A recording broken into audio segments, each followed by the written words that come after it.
Não é de hoje que os fãs de mangás, animes e jogos de videogames sofrem com as adaptações live actions de suas franquias favoritas. Hoje você vai ficar sabendo um pouco mais sobre isso. Autores, estúdios e adaptações. Roda a vinheta. Está no ar, Heróis e Mais. Olá, queridos heróis! Sejam muito bem-vindos ao canal Heróis e Mais. Eu sou o Tony Blake. E eu sou o Elvis Ventura. E esse é o canal que fala sobre heróis e muito mais da cultura pop pra você. Hoje nós vamos ler um texto no blog Sushi Pop, do Alexandre Nagado, que é uma lenda aí em se tratando de mangás, animes, né? Estava ali também por trás da revista Herói e tudo mais. E, cara, pra gente é um prazer estar lendo aqui esse texto que é muito bom. É um texto recente. O título do texto é Autores, Estúdios e Adaptações. A relação muitas vezes complicada entre autores de mangás e os estúdios que adaptam suas obras. Como vocês sabem, ultimamente tem saído muitas porcarias, muita coisa ruim, feita principalmente com adaptações de games. E o Ocidente adaptando aí muita coisa de mangás e animes. Muita coisa ruim vem saindo. Isso. Esse texto aqui, fiquem prestando atenção, porque nós vamos ler pontos importantes e vamos comentar sobre esses pontos. Isso. Ok? E Alexandre Nagado, parabéns aí pelo seu texto, realmente é sensacional e ilustrativo, né, Elvis? Isso, cara. E esse blog tem muita coisa legal, a gente vai deixar o link aqui embaixo, se você ainda não conhece o trabalho do Alexandre Nagado. Vamos lá, ele começa falando o seguinte: sempre que um mangá de sucesso ganha versão em anime ou live action, é grande o temor e o debate entre os fãs, especialmente quando é uma adaptação ocidental. Mudanças de abordagem ou interpretação de fatos e personagens acabam irritando toda uma base de entusiastas que passam a brigar e xingar nas redes sociais. Pois é, cara. Depois do Dragon Ball Super, Death Note, ali do Netflix. E vai ter outro Death Note feito ali pelos irmãos ali do Strange Things, né, cara? Sim. E a gente também tem vídeo aqui falando sobre isso. Cavaleiros do Zodíaco. Sim, que já é uma adaptação ruim. Isso, a gente já sabe que vai ser ruim, sem dizer os filmes de jogos, né, cara? Sim. Todos os filmes ali do The King of Fighter. Mortal Kombat, agora Tekken, o último. Mortal Kombat, o último. Não. Cara, então assim, ele tá totalmente certo aqui nesse começo do texto. E, infelizmente, os fãs sofrem muito com essas adaptações. E quando vem notícia, a gente sofre ainda mais. E todo fã tem o direito de xingar o quanto quiser. Claro, com todo respeito, né? Mas assim, ficar bravo, né? Chamar de porcaria, eu acho que todo fã tem direito a reclamar. Vamos lá, Elvis. Em meio a tudo isso, autores raramente conseguem dar algum palpite, assim como acontece com produções americanas. Quando um estúdio licencia uma obra para adaptação para outra mídia, o autor perde totalmente o controle criativo. O que é comentado aqui se refere especificamente às obras japonesas, mas em linhas gerais é o que acontece também no resto do mundo. Ele diz que no texto aqui a gente vai só abordar algumas coisas interessantes e eu convido você a ficar até o final, hein? Fica aí que tem aqui coisa que a gente nem sabia. Eu e o Elvis aqui a gente não sabia. Sim. Ele vai abordar realmente as produções japonesas, mas em linhas gerais, como ele disse, isso cabe pra todo mundo. É o que acontece na maioria dos lugares por aí. O que a Maldonado disse sobre o Senhor dos Anéis? Vendeu, agora vai ter que... Vendeu a obra, agora vai ter que aguentar. A gente pode fazer qualquer mudança. Cada adaptação reflete o seu tempo. E não importa a obra original. Olha aí, olha aí. No Japão, a prática mais comum é a de que o criador receba um pagamento único para autorizar uma adaptação em outra mídia. Assim, não importa se a bilheteria do filme render 1 ou 100 milhões de dólares. O autor não vai ganhar mais por isso. Então, assim, a Koyohara Gotoji, por exemplo... Sim. Que o Kimetsu no Yaiba fez um sucesso tremendo aí no cinema. Sim. Ela não ganhou nada. Nada mais. Se ela não vendeu por um bom preço os direitos, sim, acabou. Se não tem contrato, cara, isso é muito cruel. Se não tem contrato de porcentagem, que na maioria das vezes não tem, como ele diz aqui, não vai ganhar mais. O faturamento acaba vindo de uma porcentagem de venda de produtos licenciados, olha aí, né? Mas não da bilheteria ou venda direta da obra em si. Isso vale para qualquer adaptação de mangá, seja um anime, seja um live action, feito no Japão ou nos Estados Unidos. Então, assim, pelo que fica claro aí no texto, nem a venda da obra é tão lucrativa. Sim. Os autores não ganham tanto vendendo a obra. Não. Eles ganham mais com o merchandising. E o que é merchandising, galera? Isso aqui, ó. Bonequinhos. Isso aqui, ó. blusa. Camisetas, licenciadas. É tudo. Licenciados, porque os piratas aí, você nem vê a cor do dinheiro. Claro. Mas lá no Japão, de maneira geral, a pirataria tá crescendo, porque a pirataria é uma questão aí, né, muito mais profunda do que grana, né, Tony? É verdade. Mas assim, de maneira geral, lá a galera compra, né? Sim. Em países de primeiro mundo, a galera gosta realmente de comprar pra ter a obra. É. Aqui a gente gosta, só não consegue porque não tem poder aquisitivo igual, né? Os valores variam muito no Ocidente, mas no caso do Japão, já foi revelado por alguns autores que o valor é único. No caso de mangás, os royalties são sempre divididos entre autor e editora. O mangá de Dragon Ball, por exemplo, tem copyright para o Bird Studio, de Akira Toriyama, e a editora Shueisha, que dividem a arrecadação pela venda dos volumes compilando as histórias. Na parte do anime, os direitos pertencem à Toei Animation, que pode ou não repassar uma parte a Shueisha e a Toriyama, dependendo do contrato, que pode ser por série, filme ou produção de algum especial.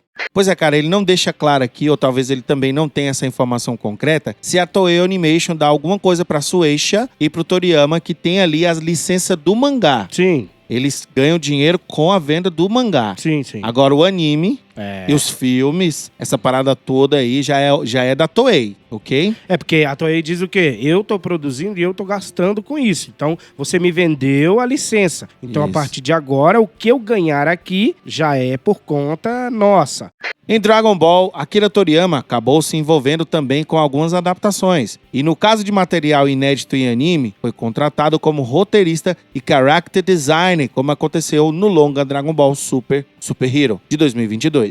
Esse envolvimento acaba atraindo ainda mais interesses da base de fãs mais fiéis. Em toda adaptação, as partes envolvidas têm acordos sigilosos, mas algumas coisas aparecem ao longo do tempo. Isso aí é o marketing, entrando com tudo. Isso. O cara da Toei vai dizer assim, ô meu querido Toriyama, vamos aqui, ou então Isso. qualquer outro tipo de autor, e diz, cara, vamos falar que você tá entrando aqui nessa nova animação, vamos falar que você é character designer, você pode fazer isso com a gente, tal, trabalhar com a gente, pra poder atrair o público. Pois é, cara, eu como autor eu aceitaria, principalmente pra saber o que essa galera tá fazendo. Agora, tem também o outro lado, de ser uma adaptação ruim e você como autor se queimar, né? Sim, é verdade. Agora, na próxima parte, o Nagado fala de Video Gewai, que é um mangá que o Elvis adora. Gosto bastante. E ele fala o seguinte, um exemplo sobre a relação ou falta dela entre criadores e estúdios vazou espontaneamente em 92, quando foi lançada a versão anime do mangá Video Gewai, de Masakazu Katsura, com um sucesso razoável na Shonen Jump, onde havia estreado em 89. Video Gewai ganhou uma minissérie em anime de 6 episódios, realizado pelo estúdio Production I.G.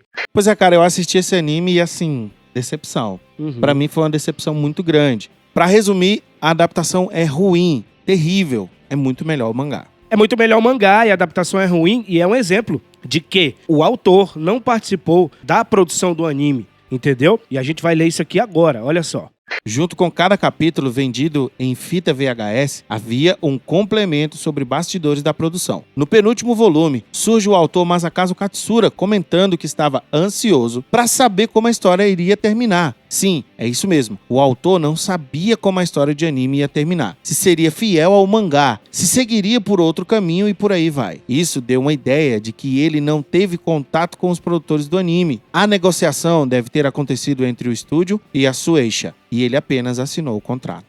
Vocês estão vendo aí? Olha, o Game of Thrones teve a participação ali do R.R. Martin em quase todos os episódios ali da série. Isso até a 5ª temporada. Ele pegou e saiu fora, entendeu? Daí pra lá começou a degringolar as coisas de uma forma que terminou do jeito que terminou, que a gente sabe como é que foi o final, né? Exatamente. Então, esse aqui é outro exemplo, cara. Se o autor geralmente não tá ali, geralmente acontece algumas porcarias. É muito fácil dar merda, né? É muito fácil dar merda. Continuando a matéria aqui, ele diz o seguinte, que foi diferente com Leiji Matsumoto. Com a primeira temporada do Yamato, Patrulha Estelar, ele escreveu e desenhou o mangá e, para o anime, criou elementos visuais. Desenhou grande parte dos storyboards e dirigiu a série.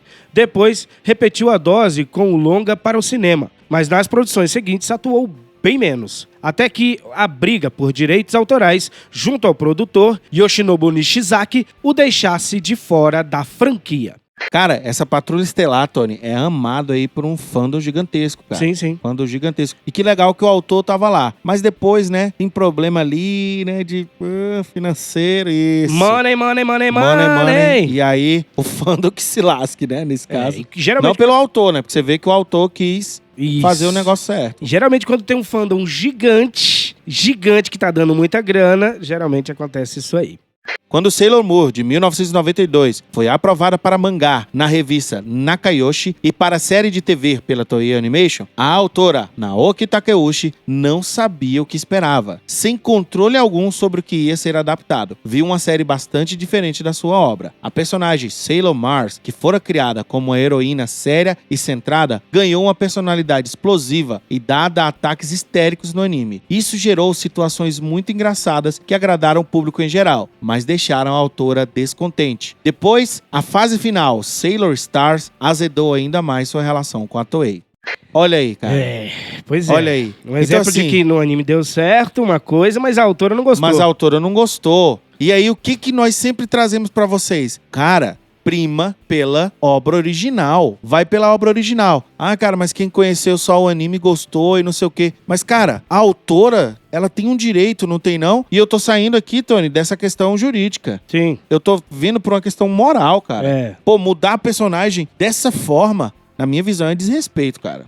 Já fica meio complicado. Aí você pode dizer, mas Tony Elvis, e se o autor quiser mudar depois? Aí, meu amigo, aí é a bronca é com ele. Bronca é com ele. Se ele realmente quer mudar depois, o problema você fala assim, pô, mas ela era assim, depois ela virou assim.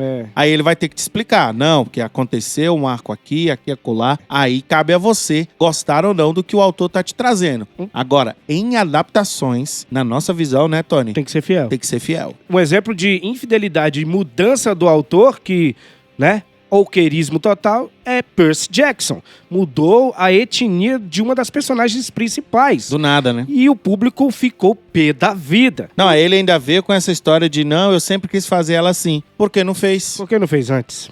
Pelo amor de Deus. Continuando aqui sobre Sailor Moon, Nagado fala o seguinte: as heroínas coadjuvantes em Sailor Stars eram 3 guerreiras que vinham para a Terra e se disfarçavam de homens para dificultar a sua localização. No anime, eram efetivamente homens biológicos que, ao invocar seus poderes e se transformar, viraram mulheres biológicas. Hoje, essa situação cairia como uma luva no discurso progressista e identitário, mas não era essa a intenção da autora, que inclusive havia criado essas heroínas para aparecerem pouco, não para dividirem o protagonismo. A situação ficou desconfortável, para dizer no mínimo, e ela ficou anos longe da Toei, somente retornando quando foi produzida a animação Reboot Sailor Moon Crystal, de 2014, essa sim, bem mais fiel ao mangá original. Olha que porcaria fizeram com a obra da mulher, cara. Tony e eu não assistimos Sailor Moon tanto. A gente assistia porque passava na TV. E era mas legalzinho. A gente assistia assim. Era legalzinho. Quando é que começa os Cavaleiros de novo, hein? A gente preferia assistir várias vezes o Cavaleiro do que Sailor Moon. Essa era a verdade, Tony. É claro. A gente achava legalzinho, mas nós não tínhamos paixão. Quem gostava era a nossa irmã. Era, a nossa irmã, ela gostava. Não perdia uma Sailor Moon. Mas era pra esse tipo de público. Só que no Brasil o negócio era bagunçado. Ainda é meio bagunçado, né? No grande sucesso Demon Slayer, o estúdio Ufotable entendeu a proposta da obra e seus personagens, aprimorando o design e potencializando a carga emocional da história. Como resultado, a autora do mangá original, Koyohara Gotoji, contou ter chorado de emoção quando assistiu o icônico capítulo 19. Exato. A gente sempre fala aqui, o anime de Demon Slayer melhorou a obra original. Melhorou. Galera, não fica chateado, não fica chateado. A gente gosta de Demon Slayer, tá? O desenho dela não é lá essas coisas comparado... A narrativa também, então, né? A narrativa, as questões de luta, é um negócio meio sujo, mas... Fraco, é fraco. É fraco. Mas, galera, nós amamos. Desculpa aí, a gente gosta. Eu tenho a coleção completa aqui, né, Tony? Mas o anime a gente tá assistindo o anime, é muito legal. O anime é muito melhor. É muito melhor. E é isso, Tony. A adaptação tem que potencializar a obra original. Tem que melhorar. Por quê? Porque é outra mídia. Aquilo que a mídia original não tem como recurso, a adaptação tem. No caso dos animes, o movimento. a música, os efeitos visuais. No caso do live action, a questão do mundo histórico. Da gente sentir que os personagens saíram do anime ou do mangá e vieram pro mundo real. Melhorar Putz, não... grila, cara. Melhorar não significa mudar, viu? Isso. Melhorar não é mudar. Mas Atenção, Senhor dos Anéis. Melhorar no sentido de empregar o que a mídia original não tem possibilidade. Trilha sonora, movimentos, eu já falei isso. Galera, ela se emocionou porque ela achou o trabalho bem melhor do que o dela. Claro. Foi isso. Eu também me emocionaria, Mas, Tony, se eu visse, por exemplo, uma HQ minha. Virando filme, virando anime. E fazendo algo que eu gostaria realmente de ver. Mas, Tony, o Tolkien esperava isso também. Ele esperava que mãos e mentes talentosas o pegassem na obra dele. Mas o que tá acontecendo? O wokerismo. O wokerismo é o que tá acontecendo. Pra finalizar aqui, ele conclui com One Piece e Naruto. Grandes sucessos como One Piece ou Naruto acabam tendo adaptações mais fiéis devido ao peso do fandom gigantesco, ao menos perante o público japonês. Quando algo vai para ser adaptado pela Netflix, por exemplo, os produtores acabam pensando não apenas no público ocidental, mas frequentemente em termos de agenda política, algo que ainda não tem muito peso no Japão, ainda bem. Olha aí o que a gente acabou de falar, né, Tony? A gente acabou de falar isso aí, cara. E que bom, Japão, não mudem. Não mudem. Que não, né? Continue isso aí. Ser fiel ou não a uma obra é sempre prerrogativa exclusiva do estúdio. E uma vez que o criador tenha autorizado uma adaptação, ele recebe um valor único, independente de bilheteria ou de arrecadação, e não pode interferir na adaptação. E por questões éticas, é normal que autores jamais comentem ou critiquem adaptações de suas obras. Também há casos em que o autor se envolve diretamente na adaptação. Quando os estúdios entendem que a participação do autor pode potencializar ainda mais a movimentação do fandom e a audiência. Seja como for, a relação entre criadores e estúdios é sempre algo complexo e que muitas vezes pode ser decisiva para o sucesso de uma obra.